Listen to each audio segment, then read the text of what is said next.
안녕하세요. "어떤 일로 연락 주셨을까요?"에 대한 번역 등록 가사법 형사법 전문 변호사 지재훈 변호사입니다.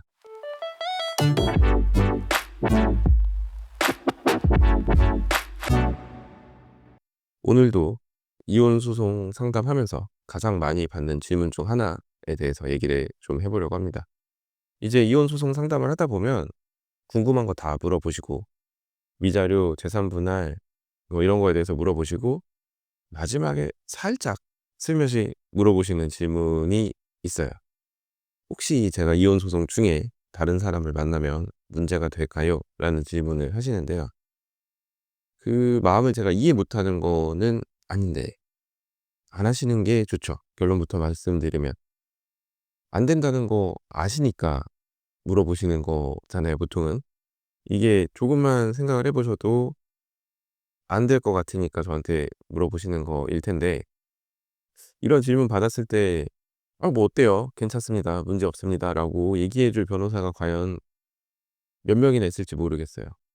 물론 이제 판례 같은 경우는 원칙적으로 혼인 관계가 실질적으로 파탄난 이후에는 부정행위 관련해서 위자료 청구를 인정하지는 않습니다만, 혼인 관계가 실질적으로 파탄났는지에 대해서 양 당사자가 모두 인정을 하고 서로 각자 만날 사람 만나는 경우라면 뭐 괜찮을 수도 있죠.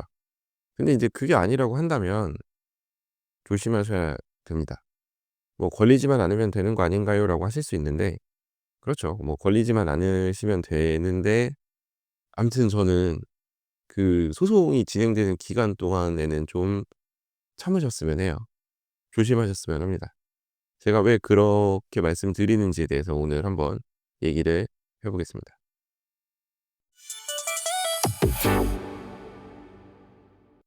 자, 혼인 관계가 파탄이 났는데 서로 어차피 이혼 소송 진행 중인데 "왜 누구 다른 사람을 만나지 못하나요?"라고 질문을 하시죠. 근데 사실 솔직히 말씀드릴게요.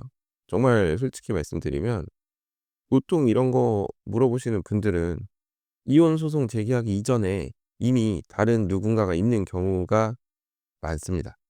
이제 이런 말씀 드리면 "에이 뭐 증거 있어요."라고 하실 수 있는데, 아이 뭐 증거가 꼭 있어야 아나요. 척하면 척이죠.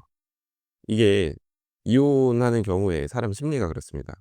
이제 이혼 소송 진행하시는 분들 중에 '아 나 이제 이혼 소송 끝나면 바로 누구를 만나서 내 인생 한번 제대로 살아봐야겠다.'라고 산뜻하게 새 출발을 다짐하시는 분들은 그렇게 많지 않아요. 일단 이 이혼이라는 것이 너무나도 피곤한 일이기 때문에 그거에 지치시죠, 기본적으로는. 그러니까 이 이혼이라는 절차에 이미 피곤하고 지쳐서 뭐 다른 누구를 만날 마음이 들지 않는 게 일반적이에요. 설령 든다고 하더라도 곧바로 누군가에게 금사빠, 글쎄요. 그게 가능하신 분들도 있고, 이게 사람 마음이란 게 뭐 그렇죠. 자기 마음대로 되는 게 아니니까. 진짜 이혼 소송 진행 중에 뭐 힘들어 가지고 누군가에게 기대고 싶을 수 있고 그 과정에서 다른 누군가를 만날 수도 있겠습니다만, 이제 이혼 소송을 많이 접해 본 저의 경험에 비추어 보면 정말 당분간은 꼴보기 싫어 가지고 누구를 만나고 싶지 않은 그런 경우가 많아요. 근데 뭔가 이혼 소송 진행 중에 누구를 만났다라고 하면 기본적으로 '아 원래부터 만나고 있던 거 아닌가.'라는 의심을 할 수밖에 없는 거죠. 이게 뭐 대학생 연애하는 것도 아니고 말이죠. 그래서 이혼 소송 진행 중에 누군가를 만나는 것을 이혼 소송 상대방이 알게 됐을 때 그 상대방은 부정행위 위자료 청구할 생각을 하게 되죠. 그리고 이혼 소송에서도 "이거 봐라. 이 사람 원래 누구 만나고 있어 가지고 나한테 이렇게 이렇게 부당한 대우를 했다. 누구 만나면서 이 사실을 숨기고 혼인 관계를 파탄내고 싶어서 혼인 관계 파탄의 책임을 내 쪽으로 몰아가기 위해서 자극하고 유도하고 했다." 이렇게 주장하기 딱 좋죠. 게다가 만나는 사람이 원래 알고 지내던 지인이다라고 하면 이제 더 의심을 하게 되죠. 그리고 이제 혼인 기간 중에 부정행위가 있었다는 증거를 찾기 위해서 백방으로 나설 가능성이 높습니다. "변호사님 뭐 이거 증거 없으면 상관없지 않나요?"라고 말씀을 하시는데, 증거가 없으면 인정이 되긴 어렵겠습니다만 이혼 소송에 있어서 어쨌든 그 당사자가 주는 인상이라는 거는 무시 못하는 부분이 분명히 있거든요. 근데 이제 이혼 소송 중에 누구 다른 사람을 만났다. 근데 이제 그 다른 사람이 원래 알고 지내던 사람이고 그 이전부터 만났을 가능성을 아예 배제할 수 없다라고 하면 일단 소송에서 좀 불리하게 흘러갈 수 있죠. "이 혼인 관계가 파탄난 건 다 상대방 때문입니다."라고 세게 얘기를 했는데 알고 보니 상대방과 삐걱삐걱 대던 시점에 이미 다른 누군가가 있었다라고 하면 상대방 때문에 혼인 관계가 파탄났다는 말의 설득력이 좀 많이 떨어지죠.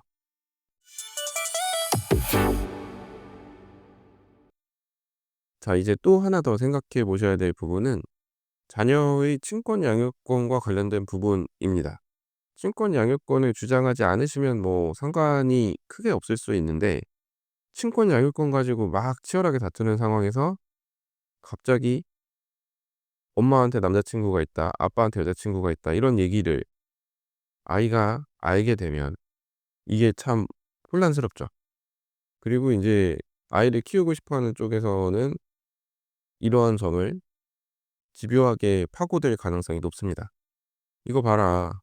아이가 지금 안 그래도 불안정한 상황에 놓여 있는데 또 이렇게 환경의 변화까지 가져오게 되면 그리고 아이만 쳐다보고 있어도 모자른 상황에서 본인 인생만 생각하면서 또 누군가를 만나고 있다.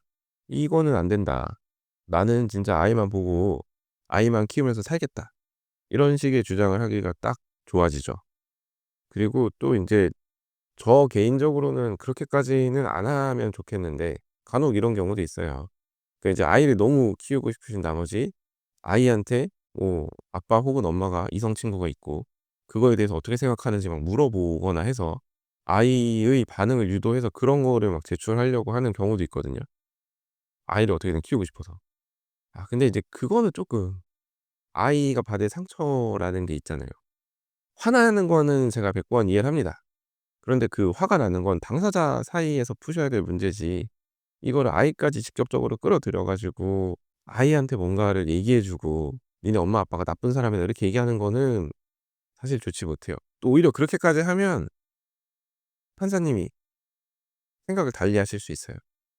진짜 넓게 보면 일종의 아동 학대, 정신적 아동 학대에 해당할 수도 있어요. 이제 또 반대로 이런 경우도 있죠. 면접 교섭을 하는데 이제 보통 면접 교섭을 주말에 하잖아요. 그러면 아이랑 같이 어디 펜션 놀러 가자 뭐 이런 얘기를 해서 아이가 신이 난 상태에서 이제 엄마든 아빠든 만나러 갔는데 갑자기 엄마 옆에 아빠 옆에 다른 사람이 있어요. 그리고 뭐 어떤 경우는 형 누나도 같이 있는 경우가 있죠. 아니면 동생이라든지 그 또래의 아이. 아이는 이제 당황을 하죠. 그리고 이제 면접교섭 끝나고 나서 돌아가서 양육자인 부모한테 또 다 얘기를 하죠. 이제 "엄마 혹은 아빠 옆에 누군가 있었다. 이렇게 보냈다."라고 하면서 얘기를 하면 이제 화가 머리끝까지 나면서 "아이 보라고 면접 교섭을 시켜줬더니 뭐 이런 일 벌이고 있다."라고 하면서 이제 다투시거나 인제 법원에 서면을 내거나 뭐 이렇게 하게 되는데 아무튼 소송 중에 누군가를 만나는 건 자녀를 생각해서라도 좀 조심하셔야 돼요. 자녀의 정신 건강에 상당한 악영향을 줄 수 있다고 저는 생각을 합니다. 자, 오늘 얘기를 좀 정리해 보면 이혼 소송 과정에서 상대방에게 혼인관계 파탄의 책임이 있다고 몰아가고 있는데 소송 진행 중에 다른 사람과 만나고 있다는 사실이 드러났다면 그게 증거로 제출되는 순간 그간의 주장은 흔들릴 수 있습니다. 상대방이 폭언을 했고 폭력을 썼고 뭐 경제적으로 무책임하다는 사실을 얘기를 했다고 하더라도 "아니다. 나는 어떻게든 잘 살아보려고 노력을 했는데 이 사람이 알고 보니까 딴 사람 만나고 있었고 이혼하려고 지금 나를 나쁜 사람으로 만들기 위해서 이렇게 유도를 한 거다. 이거 봐라. 다른 사람과 지금 만나고 있지 않냐." 이런 주장을 상대방이 해 버리면 판단의 중심축이 완전 바뀌어 버려요. "혼인 관계가 실질적으로 파탄에 이르렀다."라는 주장 무조건 다 인정되는 게 아니에요. 이제 말씀을 들어보면 물론 주소지도 같이 하고 같은 공간에서 지냈지만 사실상 대화도 안 했고 방도 따로 썼고 "남보다 못한 사이였습니다."라고 주장을 하시죠. 근데 그 주장이 무조건 다 인정되는 게 아니에요. 그리고 뭔가 배신당했다고 느낀 상대방은 원하는 대로 이혼을 시켜주지 않기 위해서 갑자기 "가정을 지키고 싶다." 아이들을 생각해서, 뭐 이거는 성년 미성년 가리지 않아요. 성년 자녀 있는 경우에는 아이들이 앞으로 결혼해야 되는데 "이렇게 이혼하는 모습 보여주고 싶지 않다."라고 말씀을 하시면서 가정을 지키고 싶다고 막 나오는 경우가 있어요. 물론 그런 주장을 한다고 해서 이혼을 못하게 되는 건 아니지만 어차피 상대방도 마음이 식어 가지고 쉽게 쉽게 이혼할 수 있는 상황을 더 어렵게 만드는 결과가 되기도 합니다. 그리고 양육권, 위자료, 재산 분할 뭐 이런 거에 있어서 딱히 유리하다고 할 수 없는 상황에서 이러한 소송 중에 누군가를 만나고 있다는 게 터져 버리면 더 불리한 흐름으로 소송이 진행될 수 있죠. 그래서 저는 말씀드립니다.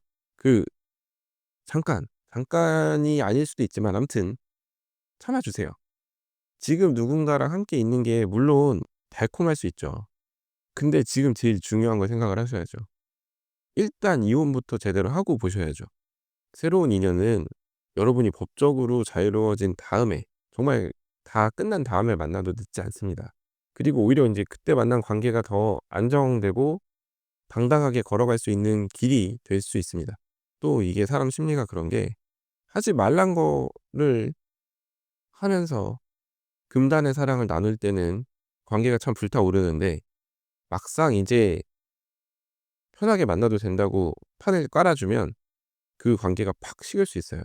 결국 이혼 소송에서 불리하게 작용만 하고 그 관계도 이어나가지 못하는 최악의 결과가 될 수도 있다는 거예요. 이혼 소송 중에 외롭고 허전하고 슬프실 수 있죠. 그런데 이제 그 감정을 너무 서둘러서 다른 누군가로 달래려 하지는 마세요. 조금만 더 자기 자신을 돌보고 지키는 데 집중을 해 주세요. 지금은 감정이 아니라 전략이 필요한 시기입니다. 그 몇 달만 잘 버티면 전혀 다른 길이 열릴 수 있는데, 몇 천에서 몇 억도 왔다 갔다 할 수 있는데 그 몇 달을 못 버티셔 가지고 여러분의 미래를 날려버리는 일이 없도록 하시면 좋겠어요. 뭐 그래 봤자 돈이 뭐 얼마나 왔다 갔다 하겠냐. 지금 내 자신의 행복이 중요하다라고 하시는 분들은 뭐 어쩔 수 없고요. 대신 뭐 누군가를 만나시면 제발 걸리지 않게 잘 만나십시오. 자, 오늘 제가 준비한 얘기는 여기까지이고요. 오늘도 끝까지 들어주셔서 감사합니다. 자, 다음 에피소드에서는 더 흥미롭고 유익하고 현실적인 그런 법률 이야기로 찾아뵙도록 하겠습니다. 이상 대한변협 등록 가사법 형사법 전문 변호사 지태훈 변호사였습니다. 감사합니다.